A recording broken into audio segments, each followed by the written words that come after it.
الحمد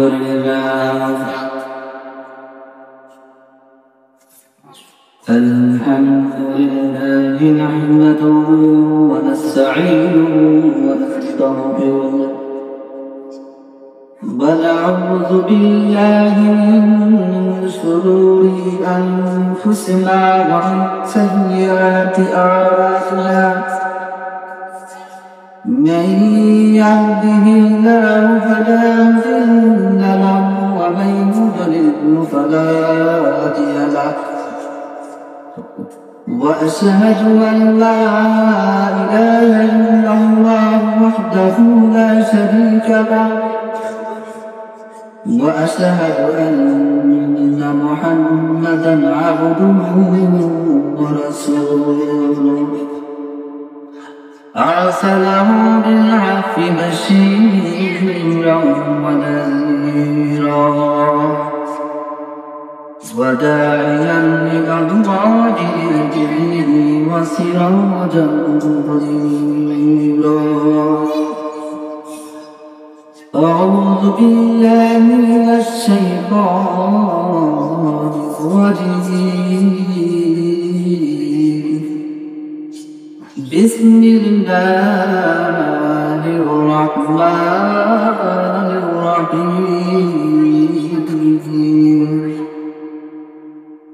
إن الذين آمنوا وعملوا الصالحات كانت لهم جنات الفردوس نزلا خالدين فيها يبغون عنها أبدا وقال رسول الله صلى الله عليه وسلم لا يؤمن أحدكم حتى نشوف أحب إليه من والده وولده والناس أجمعين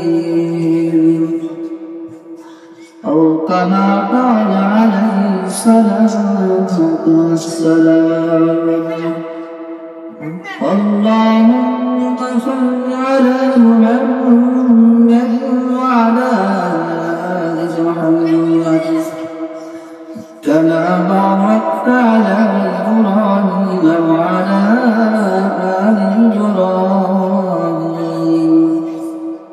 إنك حميد مجيد اللهم بارك على محمد وعلى آل محمد كما باركت على إبراهيم وعلى آل إبراهيم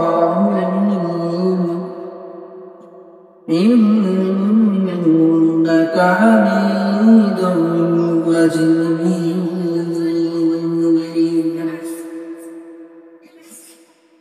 الحمد لله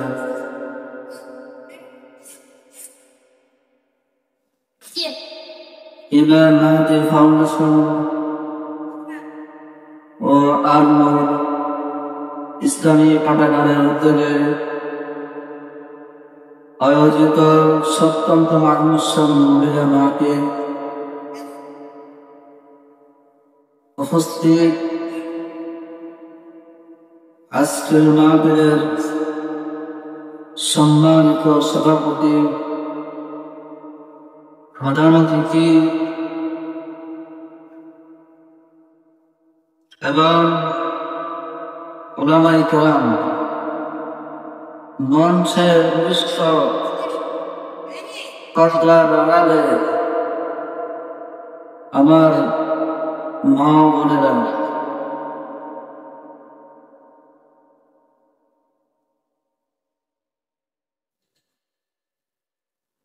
সর্বপ্রথম সেই মহান রব্বে কারিমের দরবারে আল্লাহ পাক রব্বুল আলামিনের দরবারে লাখ কোটি শুকরিয়া আদায় করি যে আল্লাহ পাক রব্বুল আলামিন আমাদেরকে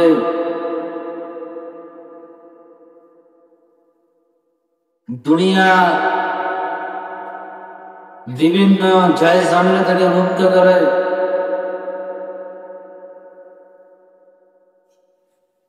আল্লাহ পাক রব্বুল আলামিন আমাদের নিয়ে দয়া করে মায়া করে নির্বাচন করে এই জান্নাতের বাগানে আসার তৌফিক দান করেছেন। কিছু আলোচনা শোনানোর এবং কিছু আলোচনা শ্রবণ করার তৌফিক দান করেছেন। এই জন্য মহান রব্বে কারিমের দরবারে সর্বপ্রথম মালিকের দরবারে শুকরিয়া আদায় করি, আলহামদুলিল্লাহ।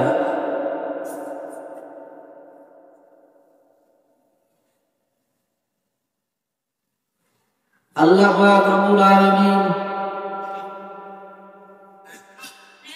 পৃথিবীতে যতগুলো প্রাণী সৃষ্টি করেছেন, আল্লাহ তাআলা যত জীব জন্তু গাছপালা আমরা দুই চোখে যা কিছু দেখি বা না দেখি, যা সবকিছু সৃষ্টি করেছেন, প্রত্যেকটা জিনিসের পিছনে, প্রত্যেকটা সৃষ্টির পিছনে একটা বিশাল রহস্য, একটা বিশাল উদ্দেশ্য লুকায়িত থাকে। তদ্রূপ ভাবে আল্লাহ রাব্বুল আলামিন আমাদেরকে সৃষ্টি করেছেন। আমাদেরকে সৃষ্টি করার পিছনেও আল্লাহ রাব্বুল আলামিনের বিশেষ উদ্দেশ্য ছিল। আল্লাহ রাব্বুল আলামিন যখন আমাদেরকে সৃষ্টি করার জন্য মানব জাতিকে সৃষ্টি করার মনস্থ করলেন, খেয়াল করলেন, এর সাথে সাথে পরামর্শ করলেন। কিভাবে করলেন? আল্লাহ রাব্বুল আলামিন বলেন, وَإِذْ قَالَ رَبُّكَ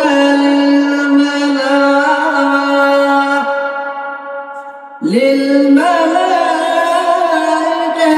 إِنِّي جَاعِلٌ فِي الْأَرْضِ خَلِيفَةً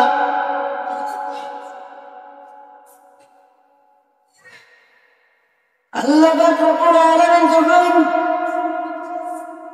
পৃথিবীতে মানবজাতি সৃষ্টি করার জন্য নিয়োগ করলেন, তখন তিনি তার রাসূলকে বললেন, রাসূল লিল মালাইকাতি, আল্লাহ রাব্বুল আলামিন ফেরেশতাদেরকে বললেন, হে আমার ফেরেশতারা, ইন্নী জাইলুন ফিল আরদি খলিফা, আমি পৃথিবীর বুকে এক মানবজাতি সৃষ্টি করতে চাই, আমি পৃথিবীতে এক খলিফা প্রেরণ করতে চাই। যখন আমাদেরকে যখন বললেন, আল্লাহ রাব্বুল আলামিন ফেরেশতাদেরকে বললেন, ও আল্লাহ, আসলে পৃথিবীতে যাই কিছু খলিফা প্রেরণ করতে চাই, তারা জীবন কি করবেন জানেননি? আল্লাহ তখন বলা কি করবে?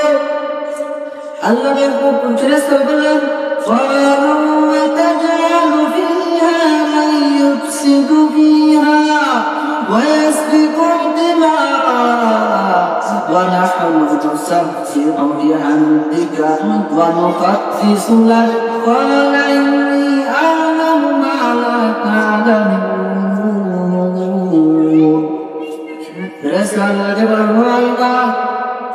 আসলে যে মানবজাতি সৃষ্টি করতে চান, তারা তো পৃথিবীতে আগমন করার পরে ফেতনা করবে, তাদের অর্থ জানাবে, তারা অন্যায় করবে, গুনাহ করবে, অপরাধে লিপ্ত হবে। যখন আল্লাহ রাব্বুল আলামিন জিবরিল যখন উপস্থিত করে পেশ করলো এবং তারপর আল্লাহ, আমরা 24 ঘন্টা সারা জীবন আপনার সমস্ত নাচ দেমত ভোগ করার পরে আপনার দাসবারে করতেছি, তাজবীহ পালন করতেছি, জিকির আজকার করতেছি, আপনার সালাত গান করতেছি, তাহলে তাদেরকে সৃষ্টি করার কি উদ্দেশ্য? তখন আল্লাহ রাব্বুল আলামিন বলেন, ক্বালা ইন্নী আ'লামু মা লা তা'লামুন। আল্লাহ রাব্বুল আলামিন, হে আমার ফেরেশতারা, আমি যা জানি তোমরা তা জানো না। আল্লাহ রাব্বুল আলামিন এই কথা তুমি করে আদম আলাইহিস সালামকে সৃষ্টি করলেন। আদম আলাইহিস সালামকে সৃষ্টি করার পরে ফেরেশতাদের সামনে পেশ করলেন। ফেরেশতাদের সামনে পেশ করার পর বলতেছে, হে আমার ফেরেশতারা, এবং যখন ফেরেশতাদের সামনে আদম আলাইহিস সালামকে যখন উপস্থিত করলেন, তখন আল্লাহ পাক রব্বুল আলামিন ফেরেশতাদের সামনে কিছু জিনিসপত্র রাখলেন, বিভিন্ন জিনিস রাখলেন, বিভিন্ন জিনিসের নাম রাখা হলো। তখন আল্লাহ পাক রব্বুল আলামিন ফেরেশতাদেরকে ডাক বলতেছে, হে আমার ফেরেশতারা, আমি এখানে যে জিনিসগুলো রাখলাম বলো, এগুলোর রাখছি একটা একটা করে নাম বলা। তখন সমস্ত ফেরেশতা বলল, আল্লাহ আপনি আমাদেরকে যা শিক্ষা দিয়েছেন এর বাইরে আমরা একটা শব্দ জানি না। আল্লাহ পাক রব্বুল আলামিন এবার যখন আদম আলাইহিস সালামকে প্রশ্ন করেন, হে আদম, তুমি বলো এগুলোর নাম কি? আদম আলাইহিস সালামকে জিজ্ঞাসা করার সাথে সাথে মাথা করে আল্লাহ পাক রব্বুল আলামিন আল্লাহর নবীর আল্লাহ পাক রব্বুল আলামিন যে সৃষ্টি করলো আদম আলাইহিস সালামকে, আদম আলাইহিস সালামের একটা একটা করে সব কিছুর নাম বলে দিতেন।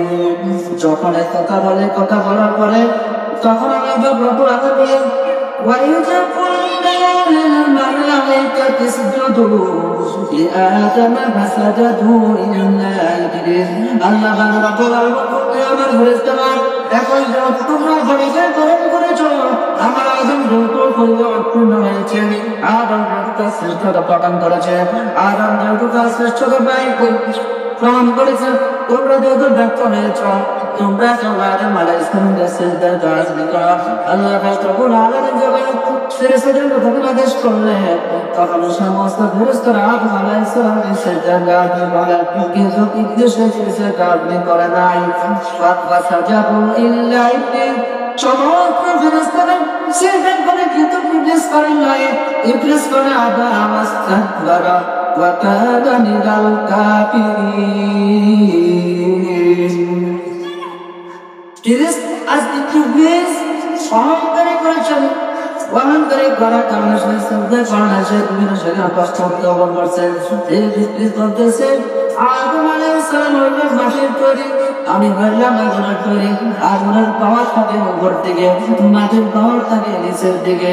যেহেতু মাটি থাকে নিচে, আগুন থাকে উপরে, এই জন্য আমি এই আগুনকে সিজদা করা আমার পক্ষে সম্ভব হবে না। দেখছেন এই আদম আলাইহিস সালামের সাথে আল্লাহ পাক রব্বুল আলামিন যখন আদম সৃষ্টি করেছেন, এই ইবলিস এর সাথে পক্ষে বানায়।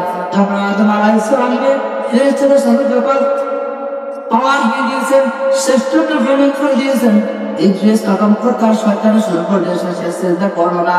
অতঃপর যখন ইবলিস যখন দাঁড়িয়ে শয়তানি করার কারণে আল্লাহ পাক রব্বুল আলামিন